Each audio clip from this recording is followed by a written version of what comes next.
கொடுத்த கல். ராமு ஒரு ஏழை மனிதன். அவன் தினமும் கோவிலுக்கு சென்று ஒரே வேண்டுதல், கடவுளே, எனக்கு பணம் வேண்டும், என் வாழ்க்கை மாறணும். ஒரு நாள் கோவிலில் இருந்து வெளியே வந்தபோது அவன் பாதத்தில் ஒரு சிறிய கல் பட்டது. கோபமாக அந்த கல்லை எடுத்தான்.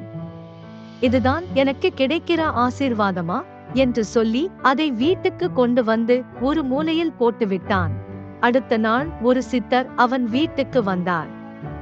அந்த கல்லை பார்த்ததும் அதிர்ச்சி அடைந்தார்.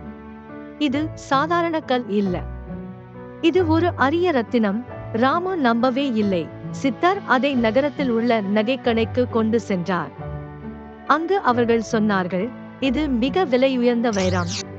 ராமு அதிர்ச்சியடைந்தான்.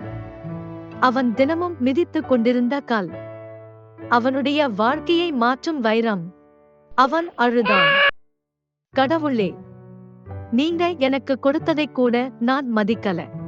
அவன் புரிந்து கொண்டான், நாம் தினமும் குறை சொல்லும் விஷயங்களிலேயே கடவுள் கொடுத்த வரம் இருக்கலாம். அவன் அந்த பணத்தை வீணாக்கவில்லை. சிறிய தொழில் ஆரம்பித்தான். மற்ற ஏழைகளுக்கும் உதவ ஆரம்பித்தான்.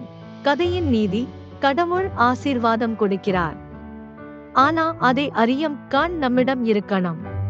இந்த கதை உங்களை தொட்டிருந்தா லைக் பண்ணுங்க. நன்றி கடவுளே என்று காமெண்ட் பண்ணுங்க, ஷேர் பண்ணுங்க. மேலும் இப்படிப்பட்ட ஆன்மீக கதைகளுக்கு சப்ஸ்கிரைப் பண்ணுங்க.